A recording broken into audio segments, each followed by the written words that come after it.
Y qué interesante va a ser poder analizar lo que está pasando esta semana en el mundo a partir de las decisiones que está tomando Donald Trump desde la Casa Blanca, de esta confrontación cada vez más fuerte que está proponiendo con China, poder analizar esto con alguien que tenga una mirada de especialización, de estudio justamente sobre los fenómenos globales, con una mirada también económica, pero que sobre todo pueda conocer un poquito más qué es China, qué es el sistema chino, qué se puede esperar de China en medio de este contexto, porque obviamente estamos muy inclinados a ver la perspectiva estadounidense y la perspectiva occidental. Por eso, para mí es un enorme placer poder saludarlo a Sigor Aldama, que es periodista especializado en asuntos internacionales y económicos.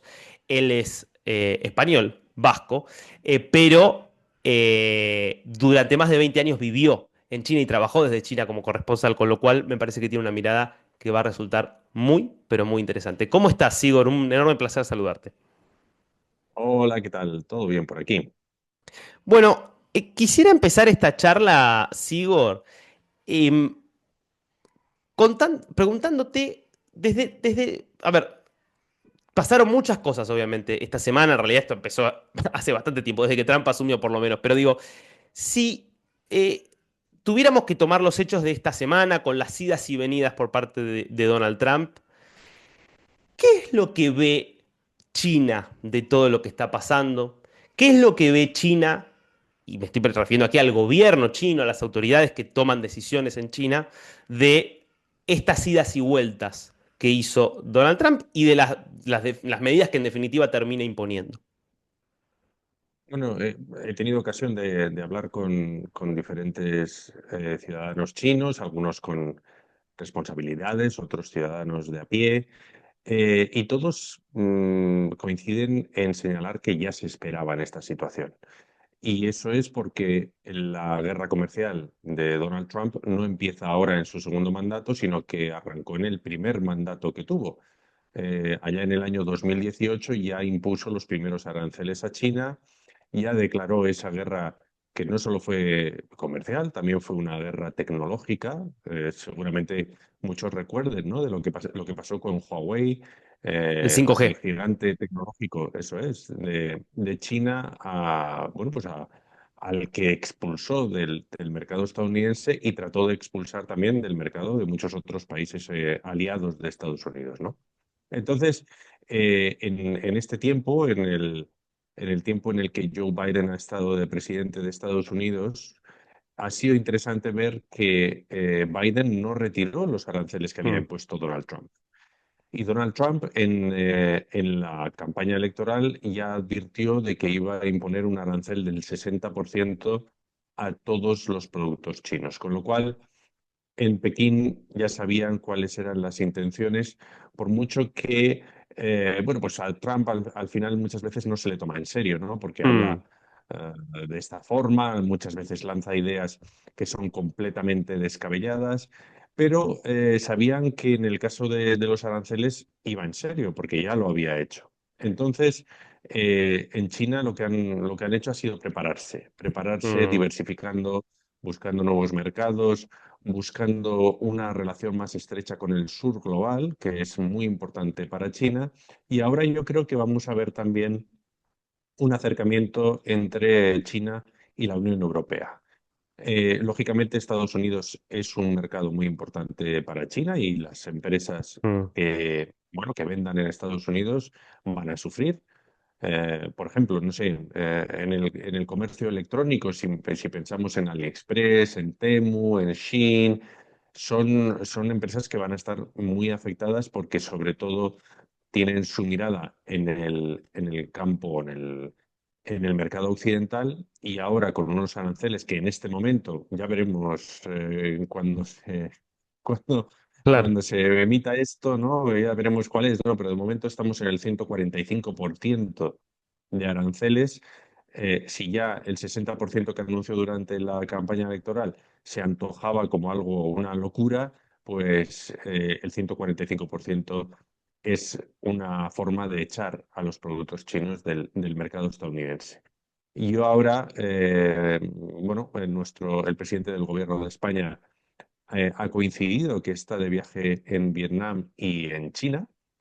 Y era un viaje programado, pero que ha coincidido con todo este estallido de aranceles y por lo tanto tiene mucha más importancia este viaje, tanto desde la perspectiva de China como desde la perspectiva europea, porque se ve como una posibilidad o un primer paso en ese acercamiento que se puede dar entre Europa y China.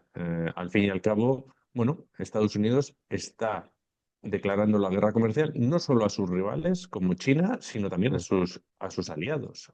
Y es la primera potencia mundial, por supuesto, pero va a poder declarar la guerra a todo el mundo, a amigos y a enemigos. Eso es algo de lo que China se puede aprovechar. Y yo creo que leyendo la prensa de China, uno se da cuenta de que algunos empiezan a verlo como una oportunidad para estrechar los lazos con ese mundo que empieza a estar ya un poco harto de Donald Trump, de esas idas y venidas, como has dicho tú. Ahora, este análisis me parece irrefutable y clarísimo, pongámosle hasta el miércoles, cuando efectivamente el tratamiento, podríamos decir, la medicina que proponía Trump era exactamente la misma para aliados y rivales. Me interesa entonces repreguntarte qué cambia o si algo cambia en este escenario a partir de lo que en definitiva termina anunciando el miércoles de aplicarle este 145% de aranceles a China, pero a todos los demás dejarle solamente un 10%, que es una suba de aranceles, pero que no es una suba de aranceles que te deja fuera del mercado y que al mismo tiempo está planteando 90 días para negociar. No hay ahí una perspectiva de que Estados Unidos pueda terminar formando entonces sí acuerdos un poco más sólidos comerciales con sus aliados habituales, y incluyo acá Europa, y que China quede un poquito más aislada en ese caso. Y lo digo justamente, vos decías Pedro Sánchez en Vietnam. Digo, Vietnam, que es un país también donde muchas empresas estadounidenses producen, antes tenía 47% de arancel, más o menos. Ahora tiene 10. No puede haber ahí un incentivo de empresas estadounidenses de decir, bueno, me mudo de China a Vietnam o a otros países y que eso termine complicando a China. Bueno, en primer lugar hay que tener en cuenta que lo que está aplicando, por ejemplo, a la Unión Europea es una tregua de 90 días, ¿no? Mm, Entonces, habrá que ver qué es lo que sucede en estos 3 meses. Habrá que ver si realmente a través de una negociación, que yo creo que la Unión Europea la quiere, se llega a a algún tipo de acuerdo. Lo que ha conseguido Donald Trump es que con todos estos anuncios de aranceles, el 10% se considere como algo positivo, como algo claro. bueno, ¿no? Cuando realmente un arancel del 10% en según qué productos, efectivamente, puede hacer que no sean competitivos, ¿no? Porque Mm, hay algunos productos en los que, bueno, realmente el margen de beneficio es muy pequeño. Lógicamente, vamos hacia una guerra comercial, de momento solo comercial, afortunadamente, entre las dos superpotencias y rivales del siglo XXI, que son Estados Unidos y China. Estamos en lo que muchos consideran una nueva guerra fría, en la que el papel de la Unión Soviética lo toma China, ¿no? Y es evidente que todas estas idas y venidas de Donald Trump han hecho que un número importante de países deje de confiar en Estados Unidos porque Estados Unidos, mm, digamos, una de sus ventajas o fortalezas era precisamente la predecibilidad, ¿no? O sea, mm. que sea predecible. Que sea un país que se rige por un Estado de Derecho, por unas leyes, que se sabe, ¿no? Que es cómo se va a comportar. Eso en contraposición a China, que era el país generalmente o tradicionalmente acusado de poner barreras a la entrada de las empresas extranjeras a su mercado, de cambiar según le apeteciese al Partido Comunista de China. Y sin embargo ahora, y en esto yo creo que coinciden muchos analistas, China aparece como el Mm, socio quizá más estable, ¿no? mm, En el que uno puede confiar más porque Donald Trump hoy te imponen unos mm. aranceles del 47%, mañana te los quita y te los deja en el 10%. Si no le gusta cómo van las negociaciones, te los vuelve a poner y al final realmente uno no sabe qué es lo que tiene que hacer, Bueno, ¿no? Y los perdón, sigo. inversores lo que necesitan.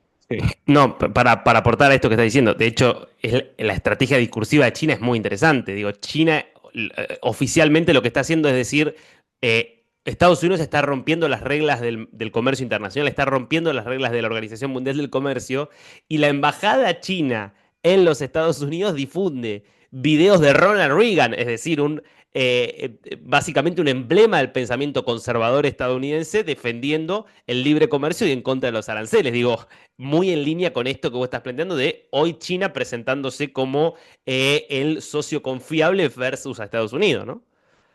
Es que es un poco ridículo incluso, ¿no? Porque el Estados Unidos, que siempre ha sido el adalid del liberalismo, del libre comercio, ahora mismo, bueno, ahora mismo no, porque los ha puesto en pausa, pero si vuelve al plan inicial de Trump, tendrían los aranceles más elevados del mundo. Y mientras tanto, un partido comunista Mm, que dirige un país que se ha regido y que todavía tiene la hoz y el martillo ahí detrás en las reuniones de los dirigentes, pues aboga por la globalización, el libre comercio, quitar aranceles y demás, ¿no? Entonces, algunos consideran que esto es una reordenación del orden comercial mundial. Otros, bueno, pues apuestan porque sea una cosa temporal, ¿no? Que mm, Trump va a pasar. Eh, Ahora habla de que puede presentarse un tercer mandato y demás, pero se espera que Estados Unidos vuelva a la senda habitual. Los chinos no lo tienen tan claro y yo creo que hay una preocupación por parte del sector manufacturero que va a tener que buscar mercados alternativos, si no lo ha hecho ya, y eso preocupa también en Europa y en países del sur global como la propia Vietnam, como puede ser India o Bangladesh, porque de repente esos productos que iban a venderse en Estados Unidos pueden buscar un camino diferente y llegar a países en los que, bueno, pues se encuentran un mercado, ¿no? Y eso puede terminar provocando o dañando a las fábricas locales. Pero bueno, de momento está todo en el aire, ¿no? Y es difícil hacer predicciones. China dejó muy en claro que no se va a sentar a negociar por la fuerza, de alguna manera, patoteada, como es un poquito lo que está tratando de hacer Trump. Del otro lado, Trump dice, bueno, China también quiere negociar, solamente que no sabe cómo empezar porque es un país muy orgulloso. Entonces, la sensación es que, así como están las cosas, digo, con estos aranceles recíprocos, porque China también le ha aplicado aranceles que hacen imposible a los productos estadounidenses entrar al mercado chino, la sensación es que así terminan lastimadas las dos economías, tanto la estadounidense como la china, y que uno podría decir, los dos tendrían un incentivo para sentarse a negociar. Ahora, al mismo tiempo, no está claro cómo podrían hacerlo. ¿Qué estás viendo de eso, de si efectivamente hay camino o espacio para una negociación y cómo podría darse esa negociación? Bueno, hoy hablaba con un economista que me decía, esta guerra no la puede ganar nadie, simplemente lo que se puede hacer es salir menos lastimado o más lastimado de ella, ¿no? Es evidente que China tiene una narrativa de país fuerte, que es una narrativa que además está ahora mismo reforzando por parte del gobierno, que busca alimentar el sentimiento patriótico y nacionalista de la población. Sobre todo pues porque es un momento en el que los chinos consideran que hay que hacer piña, que tienen que estar unidos, porque esto se aprecia casi más que una guerra comercial, como un conflicto casi bélico, ¿no? Dentro de la propia China. Y entonces, pues bueno, hace falta esa unidad del país. Yo sí creo que los chinos están dispuestos a negociar.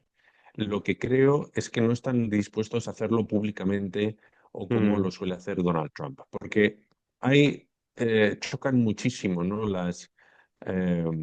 Digamos, la forma de hacer las cosas de Trump y de China. Son casi opuestos. A Trump le gusta decir qué es lo que hace cada minuto en Truth Social o en Twitter.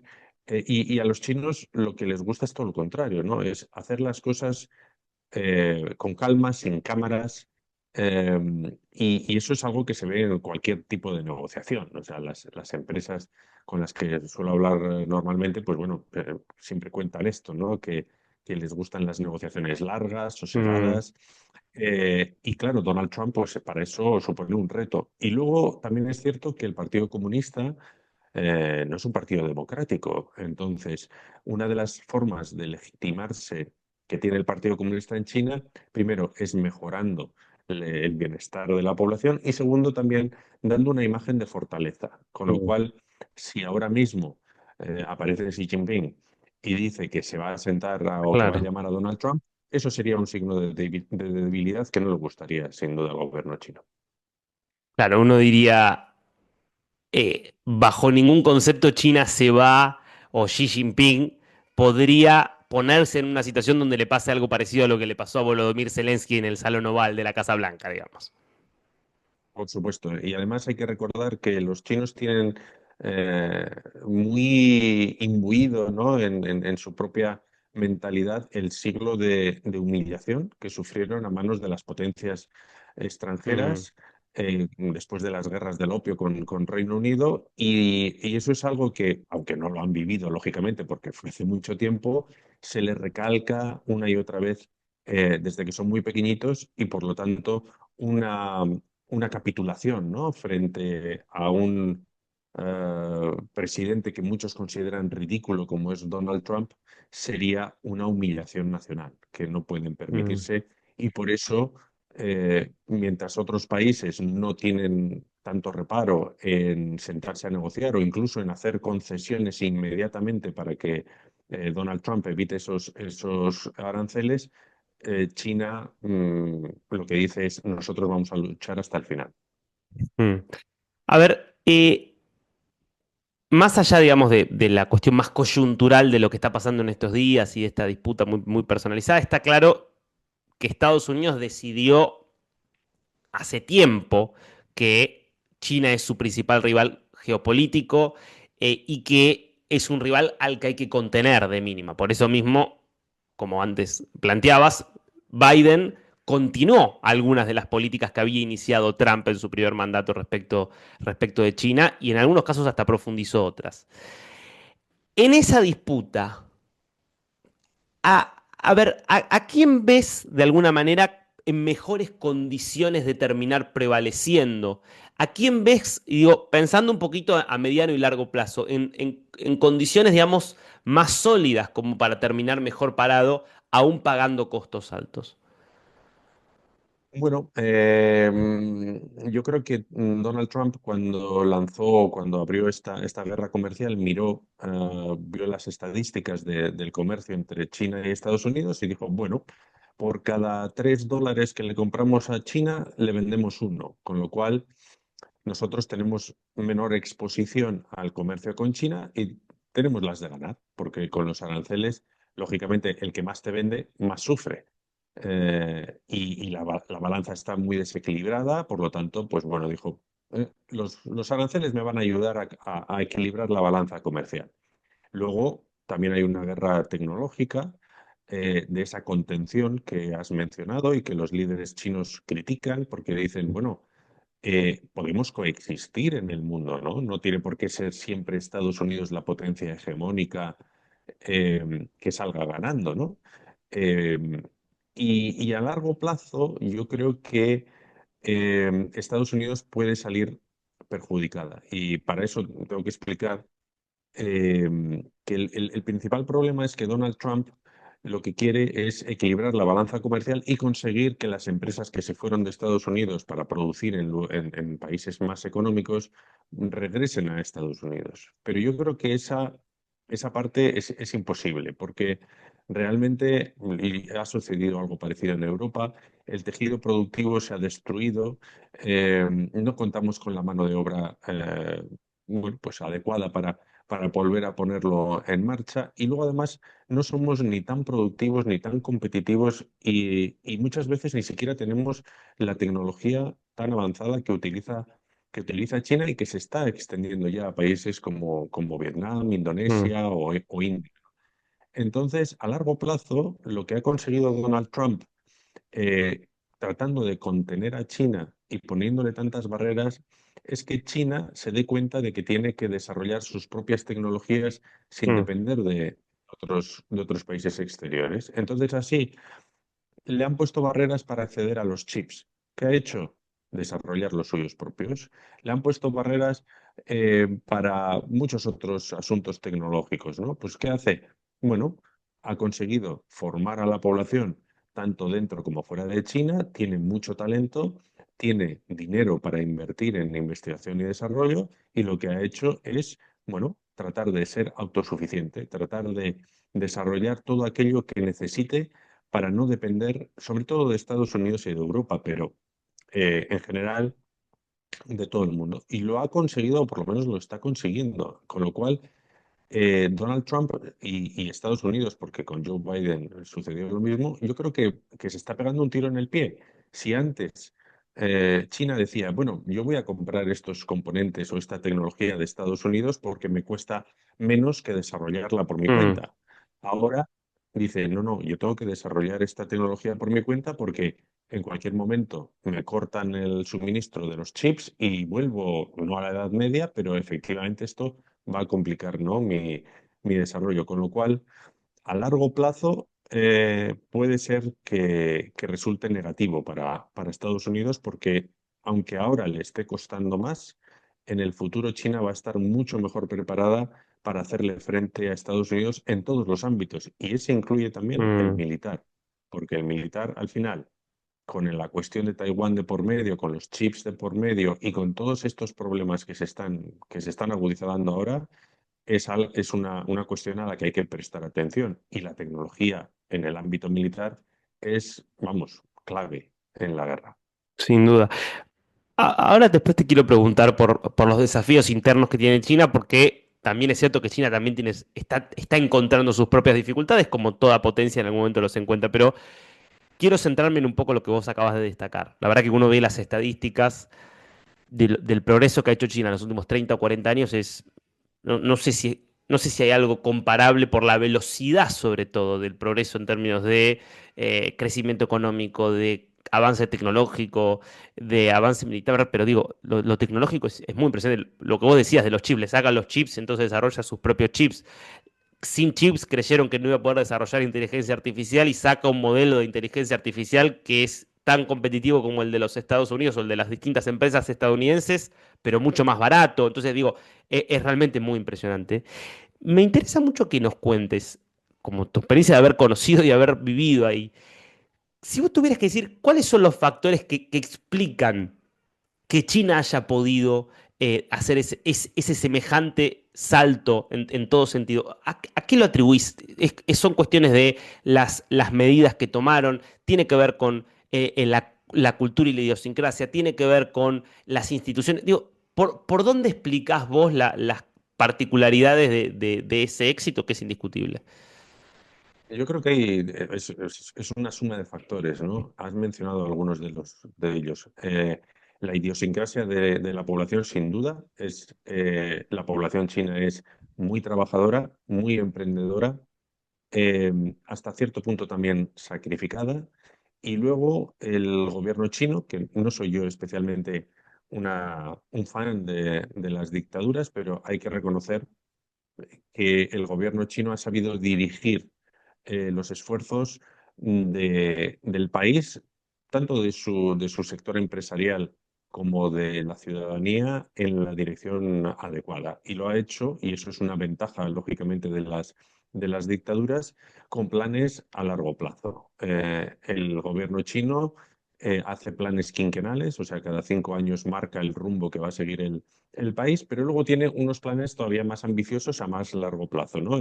Recuerdo, por ejemplo, el Made in China 2025, que es el año en el que estamos ahora mismo, bueno, pues se delineó a principios de los 2010 y que ha conseguido ya el 86% de sus objetivos. Entonces, es evidente que China es una dictadura, pero es una dictadura en la que el pueblo, de una forma o de otra, sí que tiene, por lo menos voz. No tiene voto, pero por lo menos tiene voz. Y el gobierno sabe que no puede controlar a 1.400 millones de personas si no es con cierta legitimidad. Con lo cual, el gobierno sabe que tiene que proporcionar una vida mejor a sus ciudadanos, no es Corea del Norte. Eh, Mm, y yo creo que esa conjunción de un trabajo duro, de una mirada con cierta perspectiva, ¿no? Con unos horizontes temporales más lejanos que los de Occidente, y luego también con eh, una idiosincrasia que presta, por ejemplo, muchísima atención a la educación. La educación en las familias chinas es clave. Una familia china puede decidir comprar un piso carísimo en un barrio solo porque en ese barrio está la mejor escuela de la ciudad Mm, y quieren mandar a sus hijos a esa escuela, ¿no? Se pueden incluso llegar a la bancarrota para que sus hijos estudien en las mejores instituciones de China o de fuera de China. Y esa es una fuerza que a mí me parece imparable. A mí me solían preguntar, ¿no? ¿Qué era lo bueno y lo malo de vivir en China? Y ambas cosas eran la misma, ¿no? Y era mm, un poco la enorme velocidad a la que se mueven las cosas. Eso es, por un lado, fascinante, es muy interesante, por otro lado, es muy estresante y da un poco de miedo, ¿no? Porque parece que es una ambición que no tiene medida, ¿no? Y esa ambición que yo creo que a nosotros, a los europeos por lo menos, nos falta, es una de las claves del éxito de China, ¿no? Que los chinos no se conforman con lo que tienen nunca. Da igual lo que tengan, ¿no? Y siempre quieren mejorar y continuar mejorando. Pero es verdad que ahora la situación del país no es la mejor.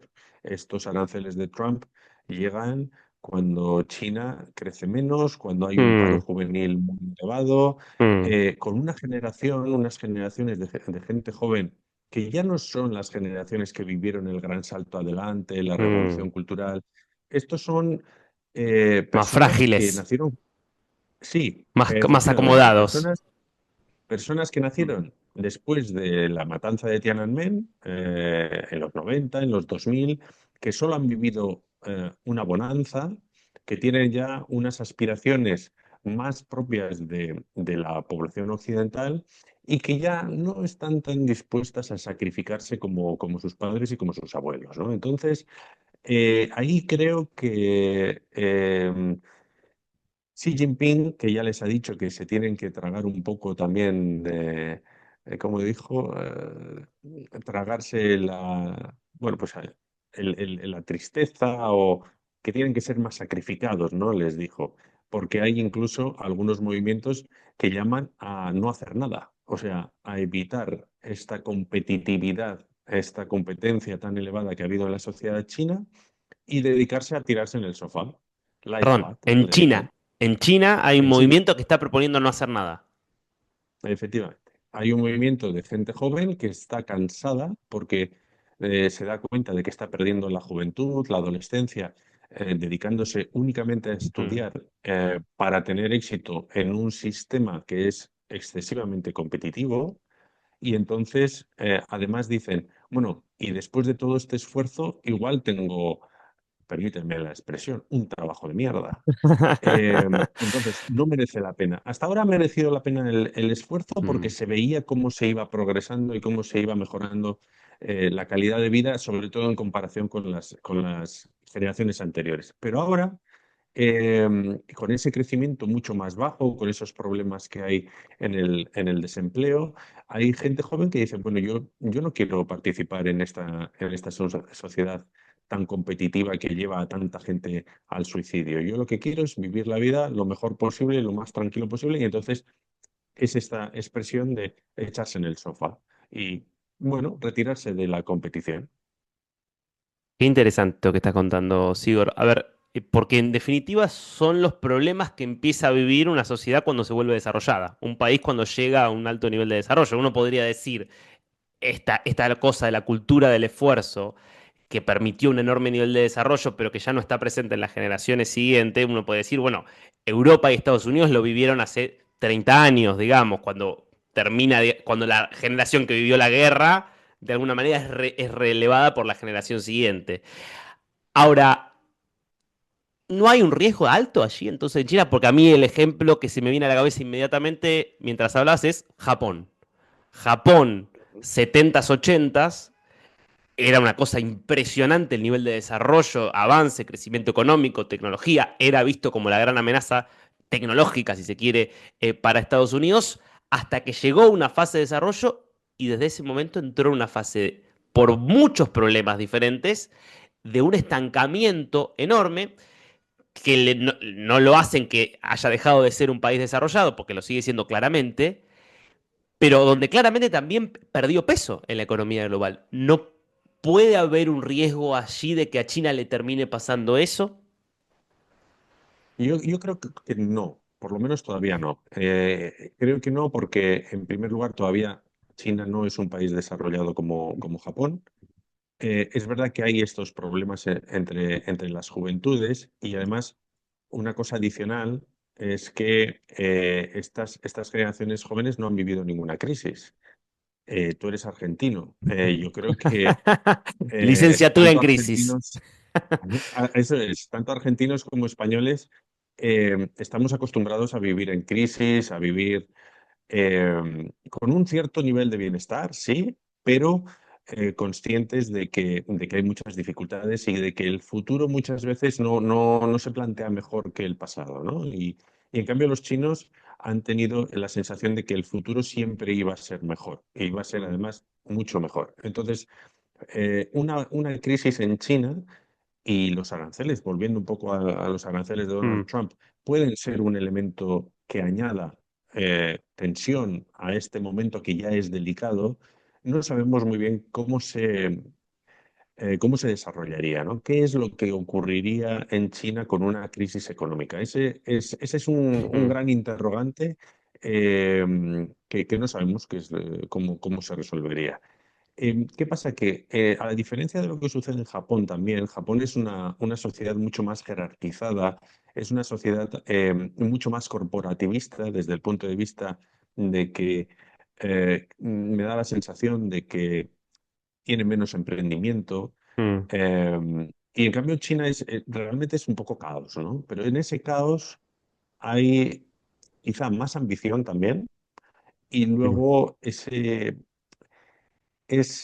impulso emprendedor que, por ejemplo, en Japón no veo, ¿no? Y yo creo que en Japón quizá ahora igual esté cambiando un poco después de tanto estancamiento, pero en general la gente joven lo que quiere es entrar en una buena empresa y seguir en esa empresa durante mucho tiempo, ¿no? Quizá ya no toda la vida, mm. pero sí durante mucho tiempo. Aparte de que es una sociedad todavía mucho más envejecida que China y con una población muy inferior. Y claro, Japón es una sociedad mucho más igualitaria.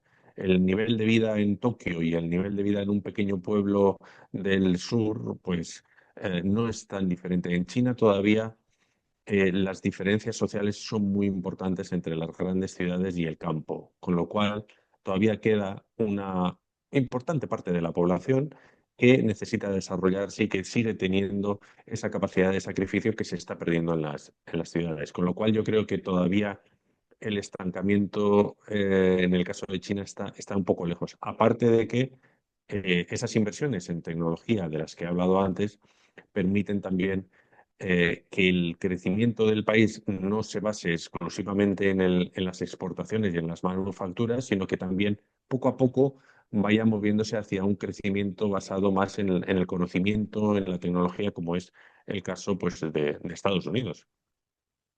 Sigor, justamente en relación con esto, ¿no? Y también algo que vos decías antes, bueno, nunca se puede obviar cuando hablamos de China que hablamos de un régimen autoritario, de una dictadura que, si, corregime si ves que mi lectura es equivocada, hay algunos elementos que van indicando que va creciendo el nivel de autoritarismo. Digo, creo que con el ascenso de Xi Jinping, sobre todo, hubo ahí un quiebre, digo, primero de una concentración mayor de poder en el líder que antes, digamos, de Xi Jinping, pero además una sensación de un control social cada vez mayor. Uno puede ver el ejemplo del avance sobre Hong Kong, lo puede ver en otras cuestiones también, y empieza a aparecer una especie de tensión entre el progreso económico y cómo para habilitar el progreso económico hay que permitir, bueno, la posibilidad de generar riqueza, ciertos márgenes libertarios, por lo menos económicas, y al mismo tiempo la búsqueda de un control político cada vez mayor. Recuerdo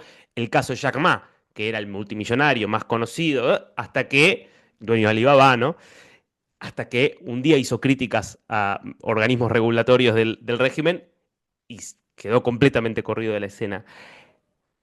¿Hasta qué punto esa tensión y esa búsqueda de mantener un control político tan férreo, al mismo tiempo que se busca incentivar obviamente el desarrollo y demás, puede terminar entrando en una colisión que genere más problemas en China? Puede suceder. De hecho, una de las razones por las que yo me fui de China fue precisamente por eso mismo, ¿no? Porque apreciaba que había una reducción en el nivel de libertad. Eso es algo que nosotros los periodistas lo apreciamos quizá más Mm, que los empresarios y que la población en general, porque somos en general molestos para cualquier gobierno.